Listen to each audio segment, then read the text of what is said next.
여러분 평안하셨습니까? 네.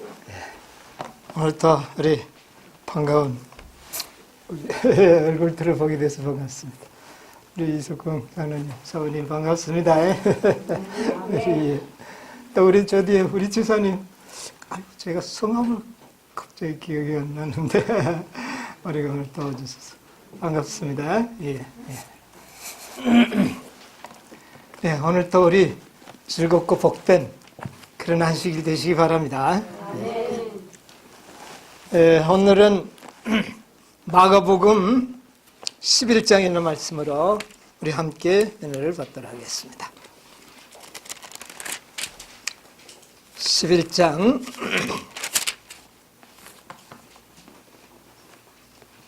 12절로부터 있는 말씀 제가 읽겠습니다.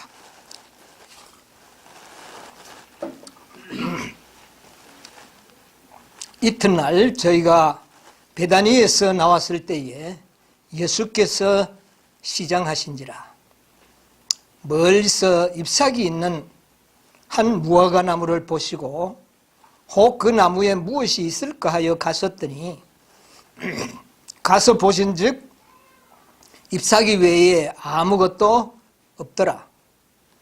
이는 무화과의 때가 아님이라. 예수께서 나무에게 일러 가라사대 이제부터 영원토록 사람이 내게서 열매를 따먹지 못하리라 하시니 제자들이 이를 듣더라. 4절까지 읽었습니다. 네, 오늘은 예수님께서 무화과나무를 저주하신 이 사건을 좀 생각을 해보려고 합니다. 여러분, 시대의 소망 64장에 어떤 제목으로 말씀이 기록되어 있습니까? 운명 지어진 백성. 예, 운명 지어진 백성.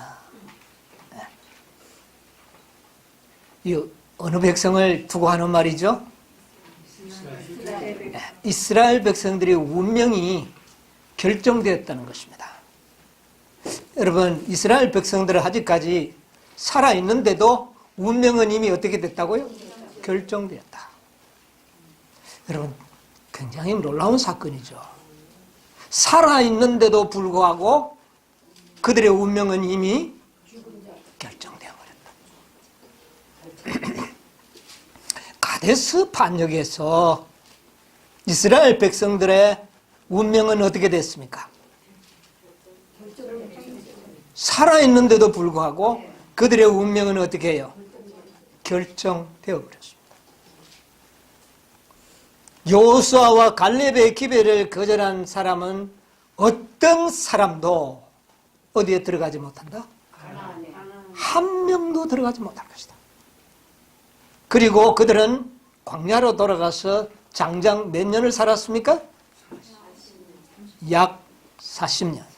정확하게 말하면 38년을 광야에서 살았지만 그들이 살아있었지만 그들은 살아있는 것이 아니고 그들의 운명은 결정된 채로 살아갔다는 겁니다. 여러분, 이건 좀 두려운 이야기 아닙니까? 예.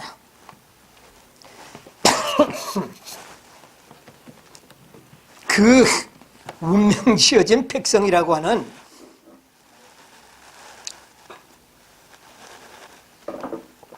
그 주제 가운데 가장 핵심적인 주제가 바로 이 무화과 나무가 저주를 받는 사건입니다. 그래서 이 무화과 나무가 저주를 받는 것은 곧 누가요? 이스라엘 백성들의 운명이 결정되는 순간이었다는 것입니다. 여러분, 굉장히 두렵습니다. 그러나 그 일이 있을 수 있습니다. 하나님께서 그들의 운명을 결정 지어버렸을까요? 자기 스스로가 결정을 지었을까요? 하나님이 결정 지은 것은 아닙니다. 그들 스스로가 자기의 운명을 결정해버렸어요. 왜 그렇게 이스라엘 백성들의 운명이 결정이 났을까요? 여기 보니까 12절에 이튿날 그랬어요. 무슨 이튿날입니까? 이튿날 예. 그 전에 보니까 9절에 앞에서 가고 뒤에서 따르는 자들이 소리 지르되 호산나 찬송하리로다. 주의 이름으로 오시는 이여. 이렇게 그들이 환호하면서 예수님을 환영을 했어요. 어디에 들어가는 것을? 예루살렘 성 안으로 들어가는 것을 환영을 했는데 그 성의 주인인 제사장과 관원들이 나와서는 그 행렬을 가로막고 이는 어쩌미뇨? 그렇게 질문을 하면서 그렇게 하지 못하도록 어떻게 했습니까? 막았습니다. 그래도 예수님께서 이렇게 떠드는 걸 그냥 둡니까? 하니까 예수님 뭐라고 말씀하셨죠?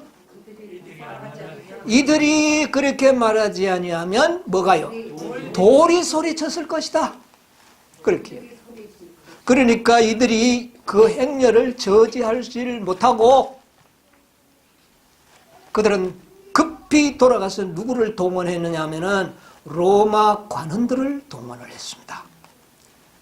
로마 관원들에게 가서 이야기하기를 지금 예수라는 사람이 지금 스스로 왕이 되어 가지고는 자기의 왕국을 건설하려고 한다. 그러니까 이것은 반란이다. 이것을 막아야 된다. 이렇게 하니까 로마 관원들이 어떻게 생각했어요? 무슨 반란이 일어난 줄 알고 급히 사람들을 모아서 그 행렬을 막아서기 위해서 예수님 앞에 도착을 했습니다. 그래서 와 보니까 사람의 군중은 엄청나게 많지만 그 군중들이 어떤 혈기와 무슨 혁명적인 군중들이 아니라 너무나도 엄숙하고 경건한 무리들의 행진이었습니다. 그래서 로마 관원들이 보니까 이거는 뭐 아무것도 아니야. 이 무리들은 반란을 일으켜서 나라를 세울 그런 사람들이 아니구나. 이거 대번에 보면 알 수가 있었어요. 예수님께서는 내 나라는 이 땅에서 보이는 그런 나라가 아니라 내 나라는 이 땅에 있지 않고 어디에 있다? 하늘에 있다. 그러니까 보니까 이거는 아무것도 아니에요. 예수님의 그 왕이 되겠다고 하는 그 예수님의 얼굴을 보니까 왕이 될 사람이 아니야. 너무 온유하고 겸손하고 너무 경건해 보이시고 그래서 로마 관원들이 더 이상 이거는 아니다. 예수님의 얼굴을 보고 감동을 받고 그들은 돌아가 버렸습니다. 그러니까 이 제사장과 유대인의 관원들은 뭐 예수님을 좀 붙잡아 가서 굉장한 범죄인으로 다루기를 원했는데 그 일이 되지 않았어요. 그러나 그날의 호산나 사건은 로마인들이 개입함으로 말미암아 끝나버렸습니다. 그 호산나 그 큰 군중들은 그 시점을 통해서 잠잠해졌고 군중들은 흩어지고 예수님은 제자들과 조용히 성전에 가셨다가 그날 다시 성전에 머물지 아니하고 베다니로 돌아왔습니다. 그런데 바로 그 이튿날 베다니에서 하루를 쉬고 그 이튿날 이제 다시 예루살렘 성 안으로 들어갔을 때 들어가기 전에 뭐를 발견한 겁니까? 시장 하셔서 먹을 것이 있는가 생각을 하고 무화과 나무가 보니 잎사귀가 어때요? 무성합니다. 잎사귀가 무성하다면 뭐가 있다는 증거예요? 열매가 있다는 증거입니다. 여러분 무화과 나무는 다른 나무와 달리 잎사귀가 무성하다면 열매도 완숙되어 있는 것이에요. 성숙된 열매가 있는 겁니다. 그러니까 예수님께서는 뭐 먹을 것이 있는가 하고 가보았더니 잎사귀 외에는 아무것도 없더라. 그래서 보니까 아직 그때가 무슨 때가 아니라 무화과 때도 아닌데 잎사귀가 풍성했어요. 그러니까 예수님께서는 그냥 지나치지 아니하고 말씀하시기를 그 나무를 보고 이제부터 영원토록 사람이 너에게서 열매를 따먹을 수 없을 것이다. 그렇게 나무를 저주해 버렸어요. 그리고 나올 때 보니까, 성전에 들어갈 때 나오니까 이미 그 나무가 어떻게 됐어요? 이상하게 뿌리부터, 여기 말씀하셨는데, 뿌리부터 말랐더라. 그러니까 밑둥치부터, 오히려 잎사귀는 좀 있는데, 시들시들하게 있는데, 밑둥치가 말라버렸다. 희망이 있는 겁니까? 없는 겁니까? 여러분, 잎사귀는 좀 좀 시들어도 밑둥이 싱싱하면 어때요? 가지치기 하고 이러면 다시 살아날 수가 있는데, 이 나무는 어떻게 됐어요? 뿌리가 말랐으니 이것은 전혀 회생할 가능성이 없는 그런 나무가 되었습니다. 그런데 이 나무의 운명과 같이 누구도, 이스라엘 운명도 그렇게 될 것이라고 하는 것을 이 무화과 나무를 저주하심으로 예언하신 것입니다. 이거는 예언입니다.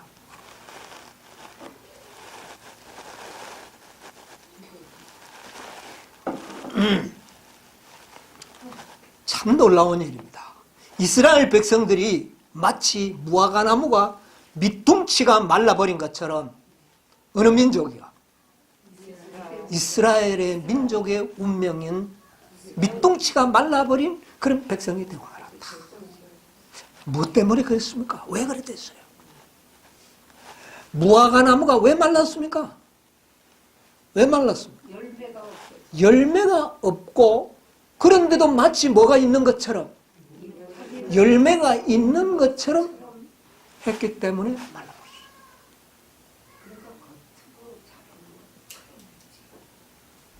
어쨌든 뭐가 없었기 때문에, 열매가 없으므로 말라버렸어요. 그런데 이때는 아직 무화과철이 아니었어요. 아니었다면 이 나무는 아직 뭐도 없어야 돼요? 잎사귀도 이제 아직 어렸어야 됩니다. 그런데 잎사귀는 청청하고 완전히 자랐는데 뭐는 없어요? 이게 이스라엘 백성들의 모습이었어요. 마치 열매가 있는 것처럼 보이는, 그렇게 했는데, 이 이스라엘의 운명을 이와 같은 방법으로 예언을 하셨는데, 이 예언을 왜 했겠습니까? 이스라엘 백성들이 이렇게 될 것이라고 하는 예언을 왜 했느냐고 말입니다.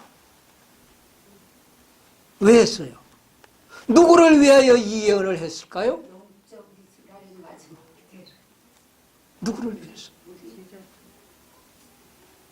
제자들 이때 별로 깨달은 것 같지 않아요. 예수님 설명도 안 했어요. 예수님 설명하셨어요? 안 했어요. 이것은 물론 그 당대의 이스라엘 백성들이 이거 아는 거 별로 중요하지 못했습니다. 왜? 이미 그들은 뭐 받았기 때문에. 그들이 알 필요가 없었어요. 왜? 알아봐도 소용이가 없었어요. 왜요? 운명은 이미 결정 나버렸어요. 결정 나는데 하면 뭐합니까? 자, 그리스도를 거절함. 그리스도를 거절하는 것은 자신의 운명을 뭐 하는 것입니까? 결정하는 것입니다. 이것은 하나님이 결정하시는 것이 아니라 자신이 뭐 하는 겁니까? 결정하는 거예요. 그러면 이 결정은 오늘날도 이런 일이 일어날 수 있습니까? 없습니까? 지금도 일어날 수 있어요. 오늘날도 이런 역사가 일어날 것을 깨닫고 알려주시기 위하여 미리 예언의 말씀으로 경고의 기별을 해주신 것입니다. 이 예언은 예언인데 경고의 예언입니다. 너희들도 누구처럼? 이스라엘 백성들처럼 어떻게 해요? 멸망받을 수 있다는 것을 말해주는 것이죠. 시대소망 582페이지 가운데 보면 이런 말씀이 있습니다.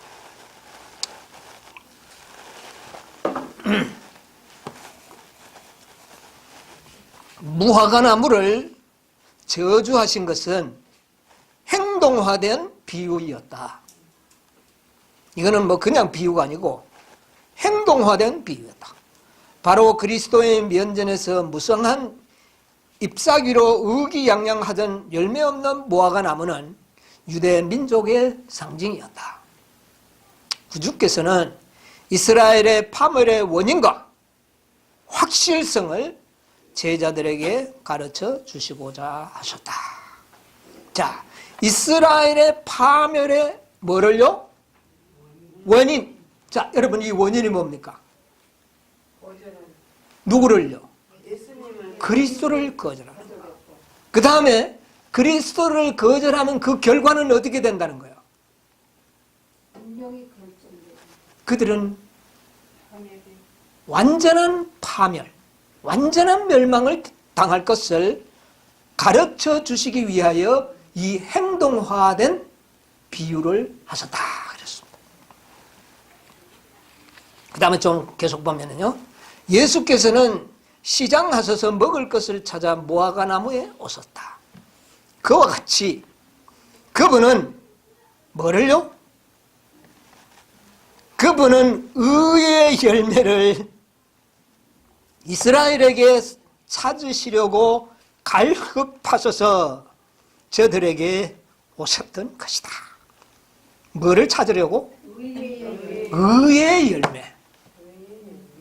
여러분, 의의 열매는, 진짜 의의 열매는 언제 맺히는 겁니까? 진짜 의의 열매는 언제 맺혀요?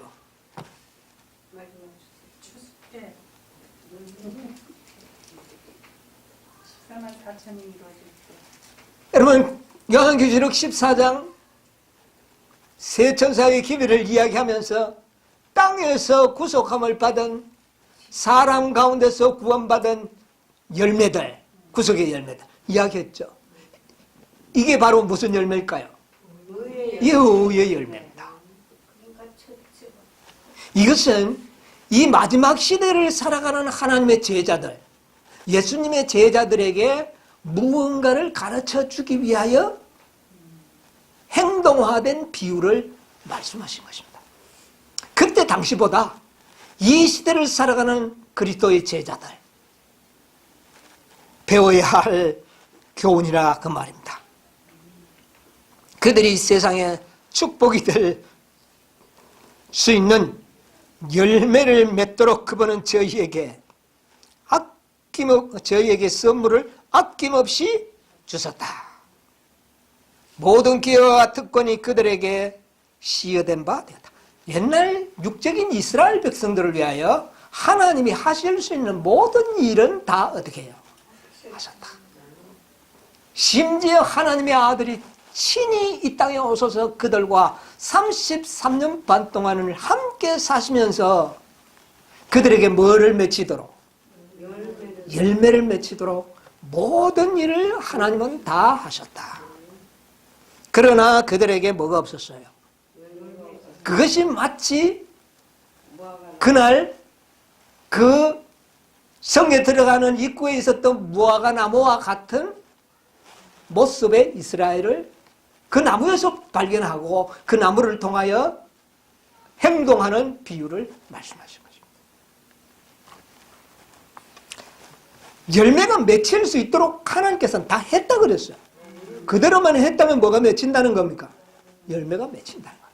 그런데 열매가 없었다는 것은 누구의 책임이에요? 자신의. 누가복음 13장에 보면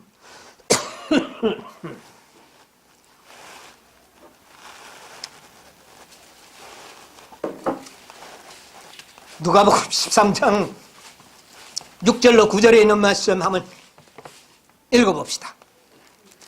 이에 주로 말씀하시되 한 사람이 포도원에 무화과 나무를 심은 것이 있더니 와서 그 열매를 구하으나 얻지 못한지라. 포도원 지기에게 내가 3년을 와서 이 무화과 나무에서 열매를 구하되 얻지 못하니 찍어버리라. 어찌 땅만 버리게 하겠느냐.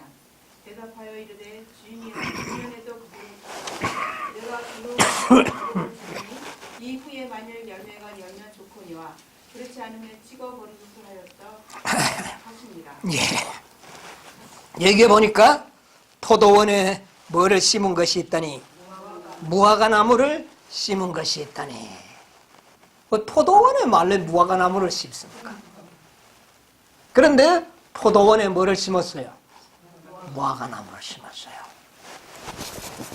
여러분, 이 포도원의 무화과나무는요, 셋째 천사의 기회를 믿고 있는 백성들을 상징합니다. 포도원은 허다한 무리들이 상징하는 이 과원이에요. 이 과원은 허다한 무리들, 믿으면 다 영생을 얻을 수 있는 그런 무리들을 상징하는 농장입니다. 그런데 농장에 뭐가 있었다고요? 무화과나무가 있어요. 포도나무와 무화과나무의 다른 특징이 뭡니까? 포도나무는 첫째, 봄이 되면 잎사귀가 나고 줄기가 나고 그 다음에 꽃이 피고 그 다음에 어떻게 해요? 정상적인 나무들의 일생을 잘 대표할 수 있는 나무들이죠. 그런데 이 포도원, 큰 포도원에 나무가 무화과나무가 하나가 있더래요. 그런데 이 하나 심은 나무는 어떤 나무예요? 이 무화과나무는 어떤 나무예요? 잎이 나고 줄기가 나고 꽃이 피고 열매가 맺히는 게 아니라 이 무화과나무는 잎사귀와 열매가 동시에 뚝 붉어져 나와서 잎사귀보다는 오히려 열매가 두드러지게 보이는 것이 무화과나무. 그런데 하나님께서는 포도원도 가지고 계시지만 뭐도 있다?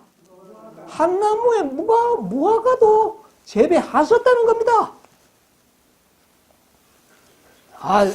이 재미있는 농장이죠. 예. 여러분, 우리는 포도원의 포도나무가 아니라 뭐가 되어야 될까요? 포도원에 심은 무화과나무가 되어야 되는 거예요.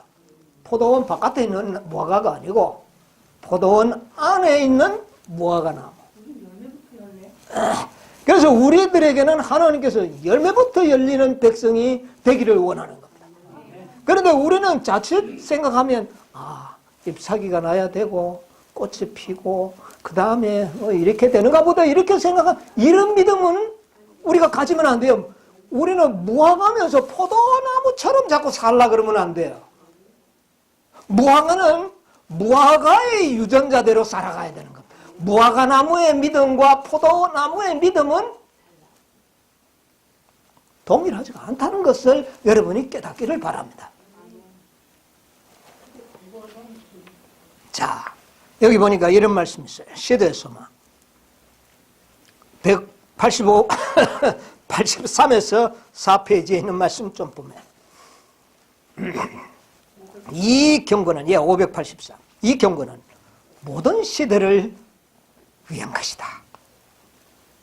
당신의 능력으로 창조하신 나무를 저주하신 그리스도의 저사는 모든 교회와 모든 그리스도인에게 경고가 된다. 자, 그 다음에 그렇게 말씀하시고 난 다음에 587페이지에 넘어가면 이런 말씀을 또 하셨어요.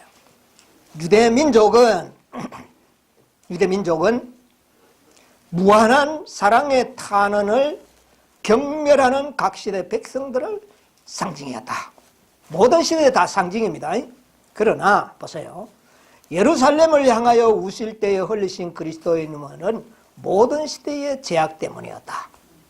이스라엘에게 내린 심판에서 하나님의 성령의 책망과 경고를 거절한 자들은 저희 자신의 죄됨을 읽을 수 있을 것이다.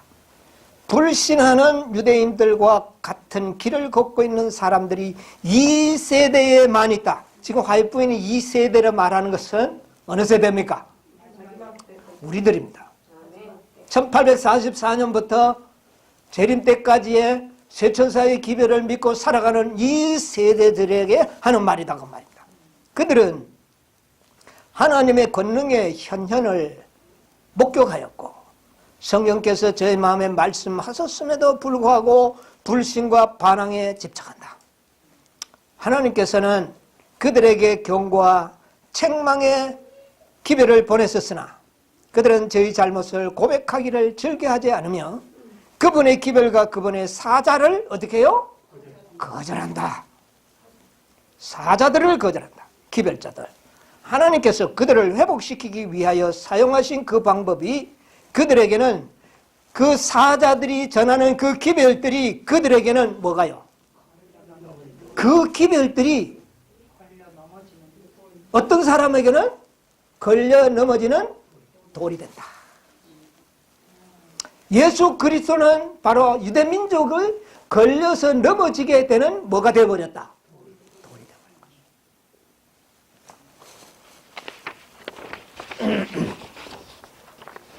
여러분, 이것은 오늘날 우리들에게 매우 심각한 그런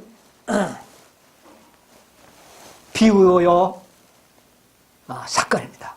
여러분, 1888년에 하나님께서는 이 세대의 마지막 교회들을 위하여 뭐를 보내셨습니까? 사자들을 보내신 것입니다.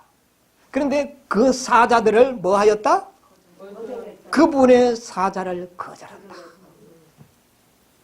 여러분, 이 시대의 소망은 1888년 이후에 기록된 책입니다. 기별을 거절하였다. 그래서 1888년에 이 기별 거절은 또 어디의 사건과 동질성을 가지고 있습니까? 옛날에 이스라엘 백성의 가데스 사건. 그래서 선지자가 말하기를 옛날에 이스라엘 백성들이 여호수아 갈렙에 거절했던 것처럼 이 시대의 이 백성은 바로 존수와 화그너 두 사람의 기별을 거절하였다. 그렇게 얘기합니다. 그러므로 우리는 광야로 돌아가 40년 동안 방황해야 한다. 그래서 예수님 스스로를 그래서 여러분 이스라엘 역사의 두 가지의 매우 중요한 역사가 있었는데 하나는 가데스에서 기별을 거절한 것이고 신정정치 시대 때 왕정정치 시대 때는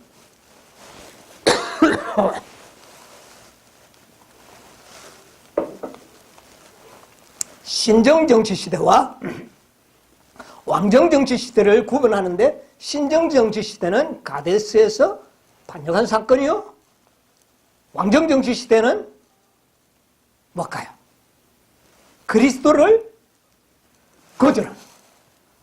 그러니까 가데스의 기별을 거절했던 그 백성들은 한 명도 어디에 들어가지 못한다. 가나안이 들어가지 못했다는 그 선고는 그리스도를 거절한 백성에게도 똑같이 적용되었고 그 사건은 1888년의 사건에도 또 적용이 된다. 여러분 이게 뭔 이야기입니까? 여러분 1888년에 기별을 거절하는 것은 자신의 운명을 거절하는 무서운 사건이었다는 사실을 깨닫고 있는 사람들은 얼마 되지 않습니다. 여러분 한번 생각을 해봅시다. 가데스에서 반역을 한 다음에 이스라엘 백성들은 광야를 38년 동안을 살았습니다. 그때 그들은 나는 얼마 후에는 죽을 거다. 가나안에 못 들어갈 거다. 그렇게 살면서 비가 나면 살았을까요? 아니면 그거 다 잊어버리고 먹고 마시면서 살았을까요? 그들은 그거 생각하지 않았습니다. 그들은 선고는 있었지만 그들은 그 선고를 인식하지 못한 채 이런저런 구실로 죽었지만 그래서 죽은 거지 그 기별의 선고 때문에 죽은 줄을 그들은 몰랐어요. 뱀에 물려서 죽고 병들어서 죽고 뭐 때문에 죽었지 그 기별의 선고 때문에 죽었다는 것을 그들은 알지를 못했다고 말해요. 여러분 그래 놀라운 일이죠. 최후에는 어디에서 죽었어요? 불뱀에서 죽고 난 다음에 또 언제 죽었느냐 하면은 발람의 그 음란 사건에 미혹에 빠져서 죽은 거예요. 그것도 죽은 것도 기별 거절해서 죽은 것이 아니라 그 우상을 섬기다가 붙잡혀가지고 그래 죽었다. 이렇게는 그들은 생각했다는 겁니다. 그러나 그들이 만약에 그때 거절하지 않았더라면 병에 걸려 죽는 일도 없었을 것이고 불뱀에 몰려서 죽는 일도 없었을 것이고 음란에 빠져서 그렇게 죽을 일도 없었다는 거죠. 그러므로 중요한 것은 뭡니까? 기별을 거절한 것입니다. 이스라엘 백성들이 그리스도를 거절하는데 금방 망한 게 아니에요. 70년 동안을 그들은 별 문제 없이 살아갈 때에 그들은 이제 우리는 죽겠구나 이렇게 생각하면 살았을까요? 아니었어요. 예수님의 그런 예언이 있었지만 그들은 살아갈 때 어떻게 살았을까요? 로마에서 어떻게 하든지 독립을 이루어보려고 전쟁 마당에 나가서 죽고 병 걸려서 죽고 이래저래 다 죽었어요. 그리고 최후로는 어디에서 죽었어요? 예루살렘 멸망관께서 죽었어요. 그러나 그렇게 죽을 때 그들은 우리가 그리스도를 거절했기 때문에 죽는다고 그들은 깨달았습니까? 누구만이 깨달았어요? 참된 그리스도의 제자들만이 나중에 그것을 깨달았던 거예요. 오늘날도 마찬가지입니다. 오늘날도 1888년의 기별에 의하여 결정되어 버린, 운명이 결정되어 버린 사람도 있다고 하는 사실이에요. 그러나 그들이 알까요? 몰라요. 그러나 이미 결정 나가 있어요. 여러분 두려움이라니까 살아있지만 이미 운명이 결정되어 버린 사람. 그러나 우리는 누군지를 모르지만은 그런 자들이 있다는 거예요. 말씀에 의하여 그렇게 된다는 겁니다. 이게 놀라운 일이에요. 넷째 천사에부터는 넷째 천사의 기별은 운명을 결정하는 기별. 그런데 중요한 것은 이 무화과 나무를 저주해버린 것은 더 중요한 겁니다. 이거는 한 민족의 운명을 결정하는 것을 보여주기도 했지만 뭐가 없으므로 말라버렸습니까? 열매. 그런데 열매 때가 아니었죠. 그런데 지금은 무슨 때입니까?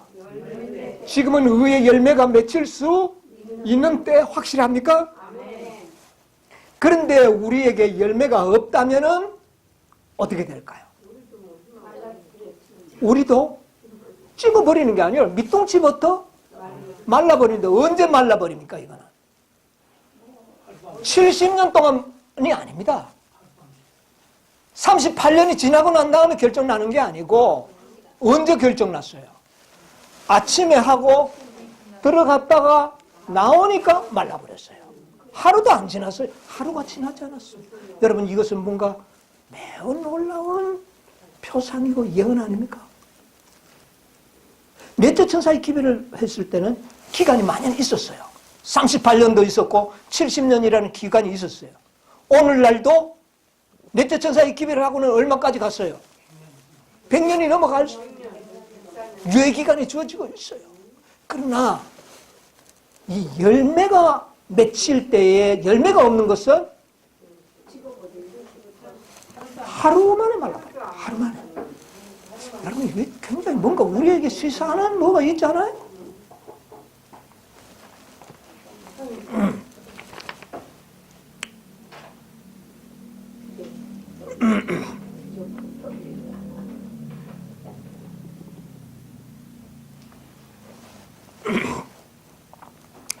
여기에 이런 말씀이 있습니다.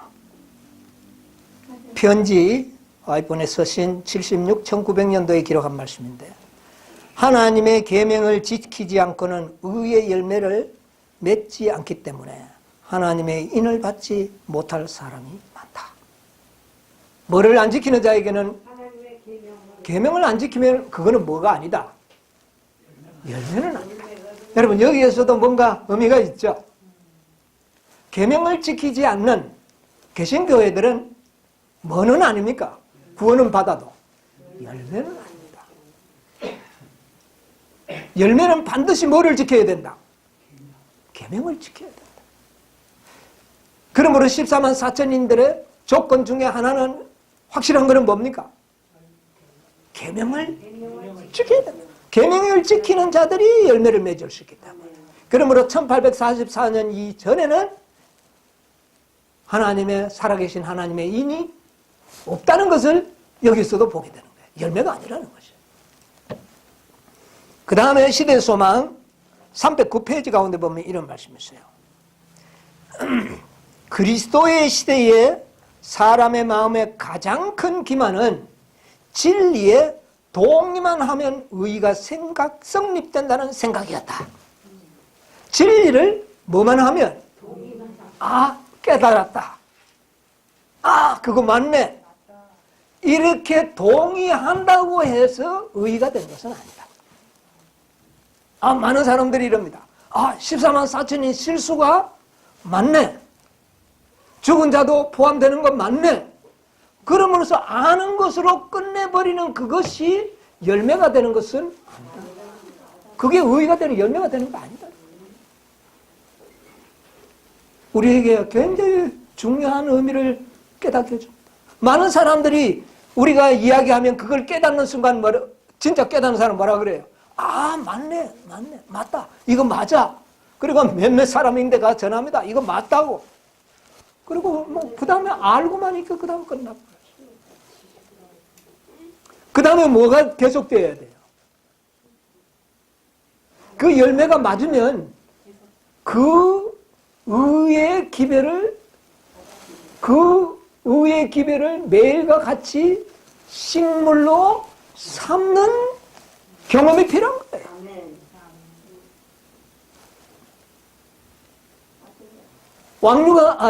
왕벌이 되려면 집만 이렇게 크다랗게 지어놓으면 되는 것이 아니라 매일 그 속에 뭐를요? 왕류를 받아 먹어야만이 왕벌이 돼요. 그런데 많은 사람들은 의의 기별을 깨닫고 난 다음에 나는 그것을 믿습니다. 동의합니다. 하고는 끝나버려요. 그러면 그것이 열매를 맺게 해주느냐고 말이에요. 아니라는 사실. 이것은 오늘 우리들에게 매우 중요한 것입니다. 여러분, 넷째 천사 가데스 바냐 예수님을 도성에서 들어오지 못하려 거절하는 마지막 거절, 이것은요 넷째 천사의 기별의 상징입니다. 넷째 천사의 기별은 어떻게 되죠?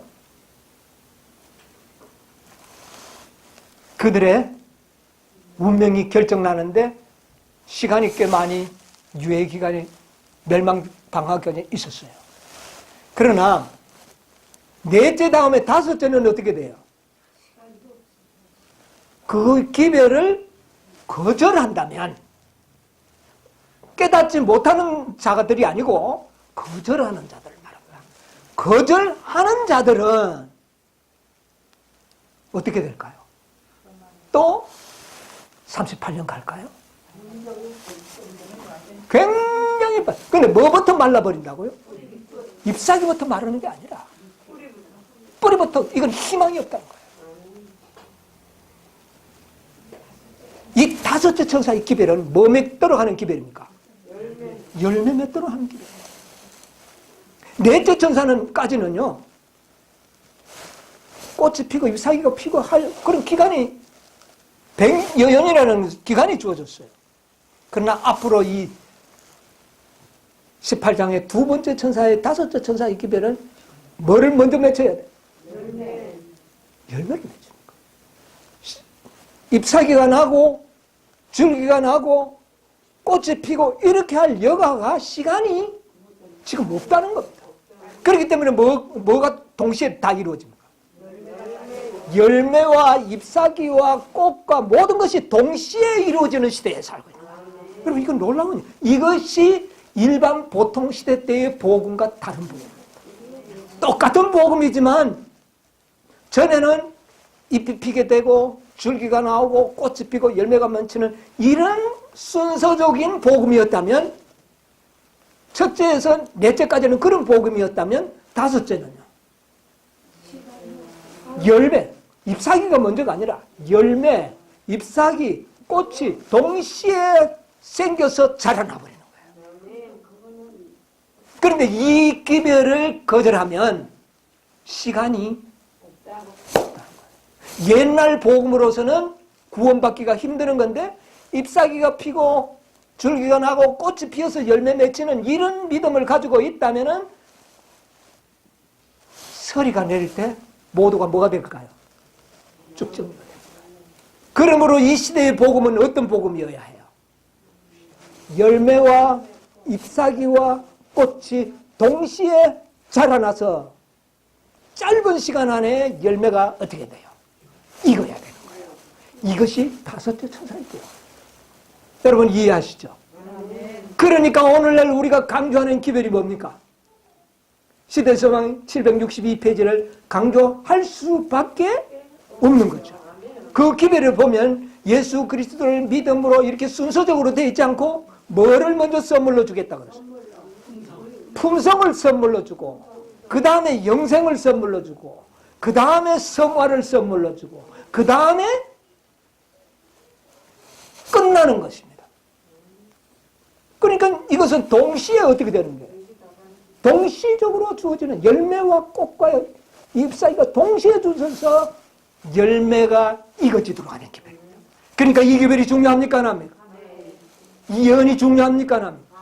오늘 운명되어진 이 백성들의 이 모든 역사는 오늘날 우리들에게 해당되는 겁니다. 이 은혜가 주어졌다는 것은 여러분 이스라엘 백성들이 지도자가 거절하고 교회가 거절한 거지 백성 하나하나가 다 거절한 겁니까? 아니에요. 뭐가 거절한 거예요? 교회가 거절한 거예요. 그러나 이스라엘 유대 민족들은 오순절 이후에도 기별을 받아들이고 구원받은 자가 있어요. 그러나 교회가 회복된 것은 교회 오면 끝나버렸다. 무슨 말인지 이해가십니까?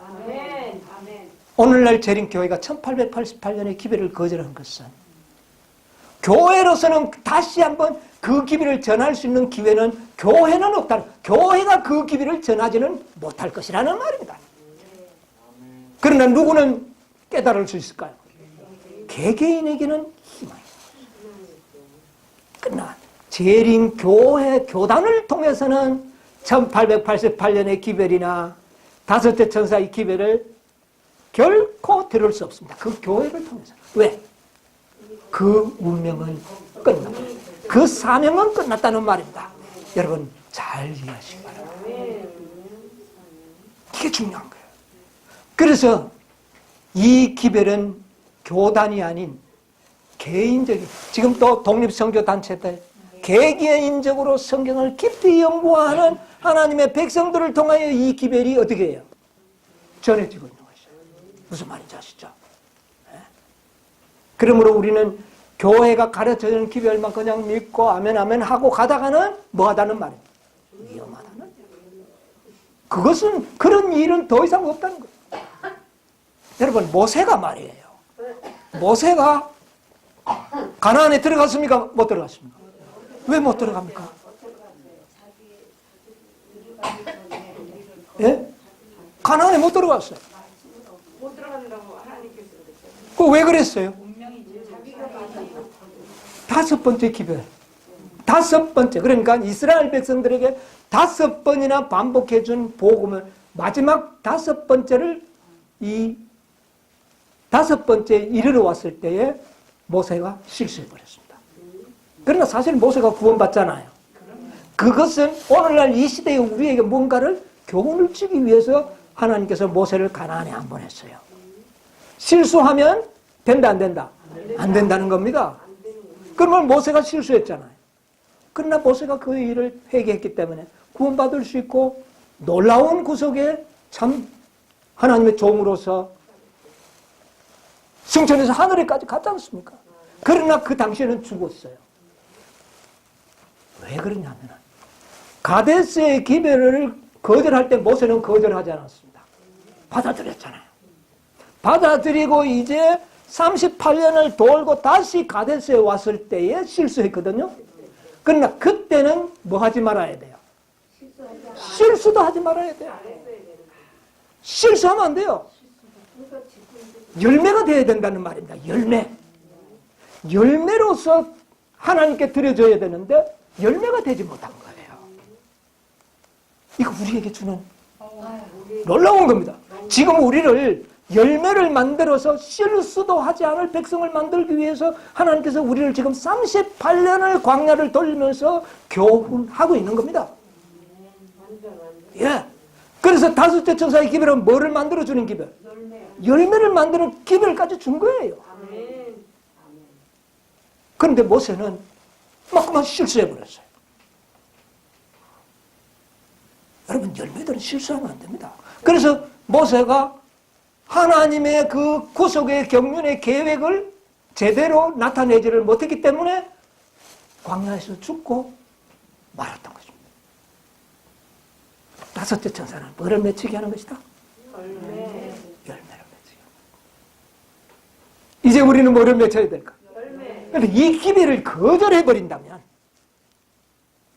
다시는 사람이 내게서 열매를 얻지 못하리라. 이 운명이 되는 것입니다. 운명을 뭐 하는 것입니까? 결정하는 기회죠. 그래서 넷째와 다섯째는요, 이 기회를 받아들이느냐 받지 않느냐는 것은 자신의 운명을 결정하는 것입니다.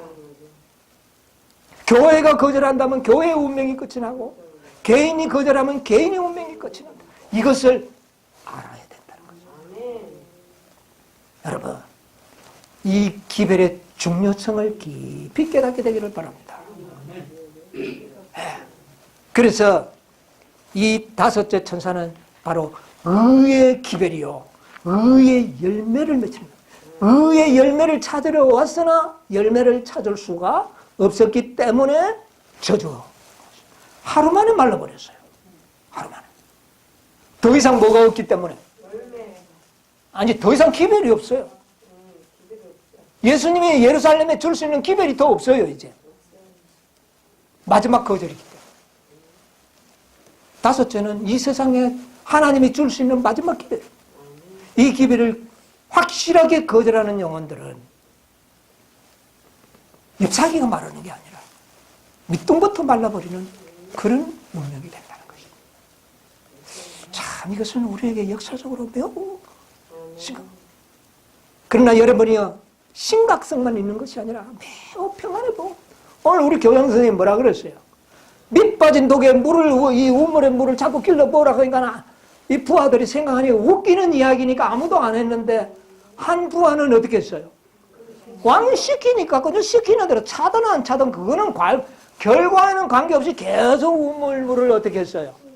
계속 물을 퍼부으니까 물은 또 빠져나오고, 그러나 또 나중에 우물물이 말라보니까 거기가 뭐가 있더라? 금덩어리가 있더라. 여러분, 우리가 이런 믿음이 돼야 돼요. 뭐 그 다음에 우물이 어디 가득 채워라 그런 게 아니라 갖다 붓기만 하라 그랬잖아요. 그럼 우리는 뭐만 하면 돼요? 갖다 붓기만 하는 겁니다. 차고 안 차는 건 하나님의 뜻이에요. 그러므로 우리는 이런 사실을 믿고 뭐만 하면 된다. 걱정할 필요가 있어요, 없어요? 밑 빠진 목에 물이 안 차는 건 당연하잖아요. 그러니까 이거는 문제될 게 없어요. 우리는 뭐만 하면 돼요. 그저 버럭에서 갖다 부으면 돼요. 이런 믿음이 필요하다는 겁니다.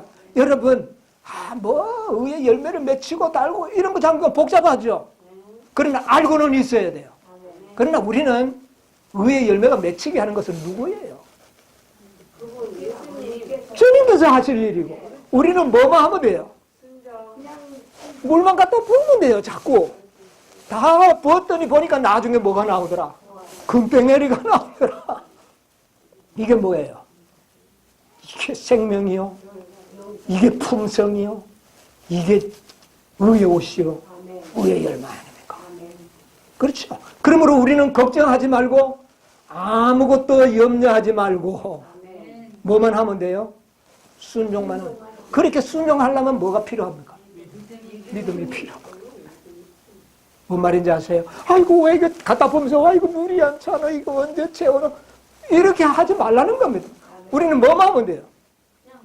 그래서 순종만 하라는 겁니다.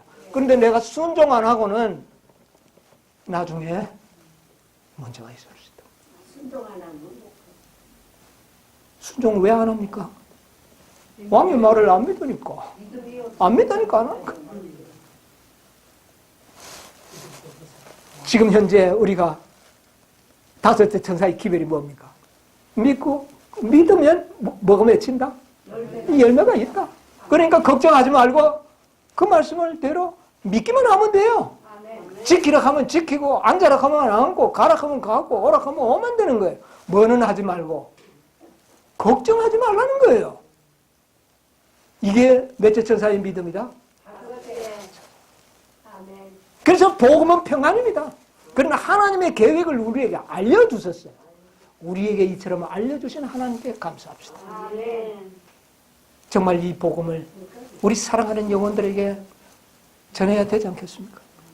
여러분, 우리의 사랑하는 가족들을 이제 걱정할 때입니다. 그들이 이 진리를 받아들이도록 여러분이 최선의 노력을 다하시게 되기를 바랍니다. 그래서 우리 다 함께 이 영광스러운 의의 열매를 맺혀서 하늘 곳간에 들어갈 수 있는, 하늘 각간에 저장될 수 있는 그런 영혼들이 되어야 되겠습니다. 아멘. 주님께서 모든 계획을 다 열어서 보여주셨습니다. 여러분이요, 이 기별은 열매 맺는 기별입니다. 그래서 무화과 나무의 비유를 배우라 그랬지 않습니까? 이 비유를 배우소서. 여러분과 제 생애에 의의 열매가 가득히 맺히는 우리 모든 생애가 되시길 간절히 바라면서 말씀을 마치겠습니다.